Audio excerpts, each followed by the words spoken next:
is going to be our part 2. So after installing Qt in your device, just open the Qt application, then you'll be landed to this page and you need to start a project.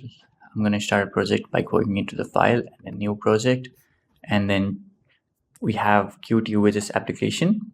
So there are two ways of making GUI inside Qt, one with widgets and one with QML. QML is just like HTML, CSS, just like any descriptive language, while widgets is something that the components are already existing and you just need to drag and drop or bring those components. But QML is something that you write as a script, just like HTML, CSS. It's a bit different, but you would see a lot of similar things on QML. So we are basically doing QML because it's more futuristic, more liquid, and it's going to give you the same kind of fluid UI like React or any other wave frameworks. So let's go with Qt Quick Application Compact. With Compact because this is the empty application. If you see Qt Quick Application, it has some module inside of it which we don't need. And Qt Console application is an application that runs from the terminal. We don't want that either, because this is for the GUI, so we want something on the screen. So let's choose Qt Quick Application Compact, and then I'm just gonna name it on title 3. It's not important. And then it uses CMake as a build type. If you don't know what build is, it is a program that helps build a project, because C++ or any other languages, Python or JavaScript or some other language, they already have a pre-built system inside of it. But C++ doesn't have it, or same as Qt is built on top of C++, it doesn't have it. So CMake, what it does is it's going to link all the libraries used in your project and then helps you build the project. So continue. If you want to see more of what CMake does, you can search it up and look for yourself. I'm just going to do Qt done, continue, and I'm going to choose my desktop kit. So during your installation, you have downloaded or installed the desktop inside the Qt in the last video where I showed how to install Qt. So choose, I'm using Mac, that's why it says Qt 6.6.3 for Mac OS. If you're using Linux or Windows, it will say desktop kit or something of the similar things. You will just figure out if you have already installed. If you don't see any desktop kits, you need to go and recheck your installation. Done. These are the files that are going to be generated. CMake list.txt file is the CMake file. And we have two other files, main.cpp and main.kml. I'm going to explain what those are. So when you do this, you have this main.kml file opened up. So you see there is this window element which has these properties.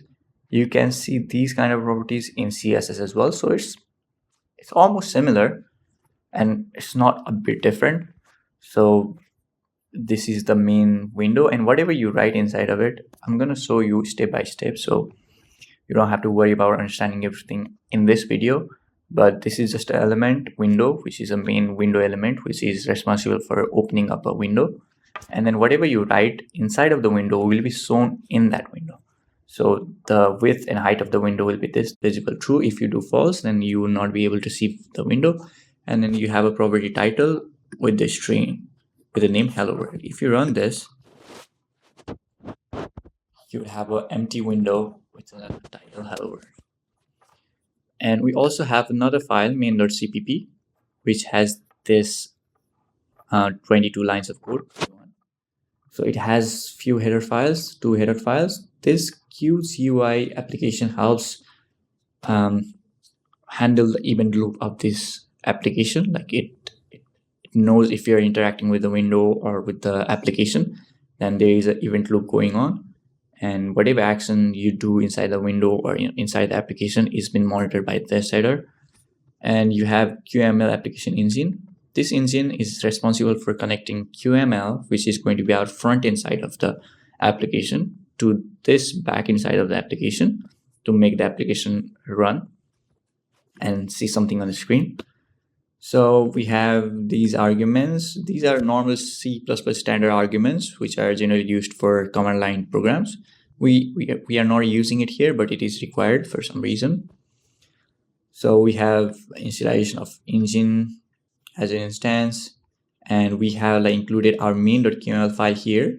This is loading up our main.kml file, and this engine is processing this kml file and shown as a screen, right?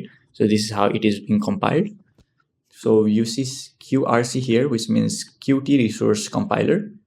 This is our resource, and main.kml is being compiled and been loaded on to this engine, which is processing the GUI of our application. So here are a few things which is checking if the windows are opened or not, or working or not. If there is no object, then it will give you an error. And this is load our KML, which is going to load our front end.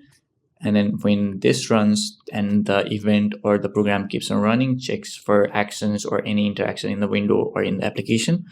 That's how it works. If you remove this part, then it's gonna open the window and close immediately.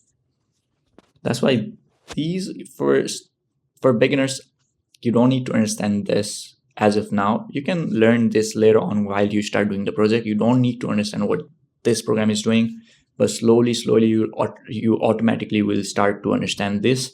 So if you're not understanding this as of now, you don't have to worry. We will slowly cover everything, but I'm just introducing whatever things we have when we start a program.